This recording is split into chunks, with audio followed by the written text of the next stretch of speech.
আল্লামা মামুনুল হক সাহেব যা করছেন বিগত দুই নেত্রী আমাদের দেশের জন্য তা করতে পারেন নাই।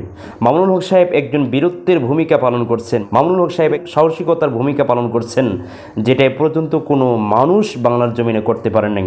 সম্মানিত দর্শক, বাংলার জমিনে আল্লামা মামুনুল হক সাহেব যা করেছেন এরকম 50 বছরেও কোনো ব্যক্তি করছে বা করবে, এটা আশঙ্কাজনক।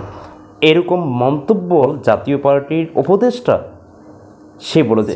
আল্লামা মামুনুল হক সাহেবের বিষয়ে রাজনৈতিক ব্যক্তিদের বিশ্লেষণ যদি আমরা শুনতে পারি, তাহলে আমরা অনেকটাই অ্যানালাইসিস করতে পারবো যে মামুনুল হক কোন স্থানে চলে গিয়েছেন।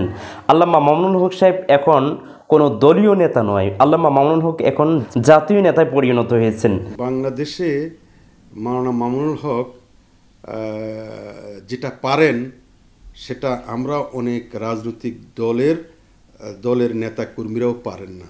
মোট কথা, এদেশের মুসলমানদের, বাঙালি মুসলমানদের যে শৌর্যবীর্যের যে ইতিহাস, মাথা নত না করার যে ইতিহাস, মুসলমানরা যে বাঘের জাতি, মুসলমানরা যে বীরের জাতি, মুসলমানরা যে হজরত ওমরের উত্তরসূরি, মুসলমানরা যে খালেদ বিন ওয়ালিদের উত্তরসূরি, মুসলমানদের রক্ত যে তরতাজা টকবগ রক্ত, এটা একমাত্র মামুনুল হক ধারণ করতে পেরেছেন বলে এদেশের লক্ষ কোটি তরুণের মনে তিনি জয় করতে পেরেছেন। মাওলানা মামুনুল হক এবং হেফাজত সম্পর্কে আপনি কি বলবেন? মৌলানা মামুনুল হক সাহেব তো বাংলাদেশের যদি আমি এভাবে বলি, বাংলাদেশের তৌহিদি জনতার একটা কণ্ঠস্বর, এবং বাংলাদেশে মাওলানা মামুনুল হক যেটা পারেন সেটা আমরা অনেক রাজনৈতিক দলের নেতা কর্মীরাও পারেন না। সেটা কীরকম, আমি যদি আপনাকে এইভাবে বলি, মাওলানা মামুনুল হক দেখেন, একসময় আমাদের দেশে ইসলামের বিরুদ্ধে যারা কথা বলতো, বিদেশে, দেশের বাহিরে বা আমাদের পার্শ্ববর্তী দেশে, ইউরোপ আমেরিকাতে, আপনি মনে আছে কিনা জানি না, সালমান রুশদির সময় স্যাটানিক ভার্সেসের বিরুদ্ধে যে আন্দোলন হয়েছে, তারপরে কাশ্মীরে গণহত্যার বিরুদ্ধে যে আন্দোলন আমাদের দেশে অতীতে হয়েছে, যেগুলো এখন আমাদেরকে নস্টালজিক, আমাদেরকে নস্টালজিক হয়ে দেয়। তারপরে প্যালেস্টাইন বিরোধী আমাদের আল কুদস দিবস উপলক্ষে আমাদের এখানে যে আন্দোলন হতো এক সময়, বা ইউরোপ আমেরিকাতে ইসলাম বিরোধী, কোরআন অবমাননার বিরোধী যে আন্দোলন, যে রিয়াকশান, যে মানুষের স্বতঃস্ফূর্ত রাস্তায় নেমে পড়ার এবং সারা বিশ্বকে দেখাতো যে কোরআন অবমাননা, রসুলকে অবমাননা যারাই করুক বা করুক না কেন, তাদের রেহাই নেই। এই যে হুঙ্কার, এই যে প্রতিধ্বনি, এই যে প্রতিবাদ করতো অতীতে বাংলাদেশে, এই মানুষের জনগোষ্ঠীর উত্তরাধিকার হচ্ছে এই মাওলানা মামুনুল হক। মাওলানা মামুনুল হক তিতুমিরের বাঁশেকেল্লা যে করেছেন, যে প্রতিবাদ করেছেন, যে প্রতিধ্বনি করেছেন, এবং সেটার উত্তরাধিকার উনি হাজী শরীয়তুল্লাহর উত্তরাধিকার বলে অনেকেই মনে করছেন, হাজী শরীয়তুল্লাহর উত্তরাধিকার।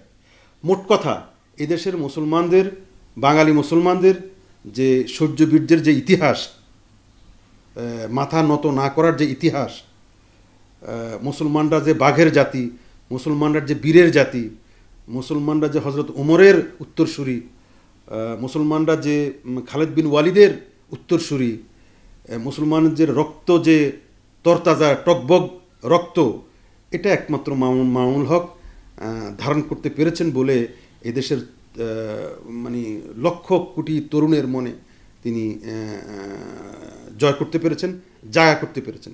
সর্বোপরি যে কথাটা বলতে চাইব, এটা বললে অনেকে হয়তো রাগ করবেন বা উষ্মা প্রকাশ করবেন এইভাবে, যে আমাদের পার্শ্ববর্তী একটা দেশ, তাদের বিভিন্ন কর্মকাণ্ডে, রাজনৈতিক পলিসির কারণে আমাদের এখানে আমরা যারা 90% মুসলমানরা আহত হই, কষ্ট পাই, এসব ক্ষেত্রে এদেরকে এক ধরনের এদের পলিসির বিরুদ্ধে হুঙ্কার উচ্চারণ করার মতো আমাদের এখানে দিন দিন শক্তি, সেরকম শক্তি দিন দিন কমে যাচ্ছে, দিন দিন ক্ষয়িষ্ণু হয়ে যাচ্ছে। সেই ক্ষেত্রে মাওলানা মামুনুল হক অনবদ্য এবং অপ্রতিদ্বন্দ্বী এবং সেই ক্ষেত্রে অকুতভয়। ওনার হুঙ্কারে এদেশের অনেক মানুষ মুসলমান হিসেবে বাঁচে থাকতে উৎসাহ পায়। ওনার বক্তব্যে এদেশের তৌহিদি জনতা আপনার ঈমান আকিদা নিয়ে সগৌরবে বাঁচতে বা ইসলামের আদর্শকে বাঁচিয়ে রাখতে, প্রতিষ্ঠা করতে সাহস পায়, অনুপ্রেরণা পায়। বিশেষ করে তরুণ সমাজ আজকে যে আমাদের দেশটাকে অনেক ক্ষেত্রে গোলামী রাষ্ট্রে পরিণত করার একটা প্রবণতা চলছে দেশে এবং দেশের বাইরে, আমাদের রাষ্ট্রটাকে একটা মানে একটা ক্লায়েন্ট স্টেটে, একটা দালাল স্টেটে পরিণত করার এক ধরনের অপচেষ্টা দেশে এবং দেশের বাইরে আছে।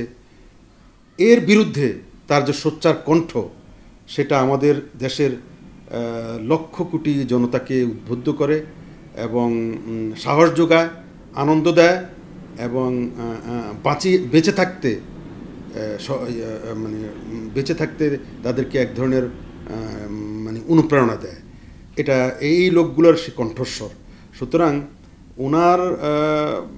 ওনাকে নিয়ে রীতিমতো একটা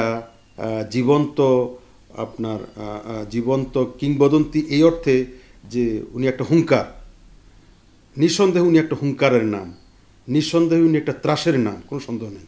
ত্রাস কোন ত্রাসের কারণ?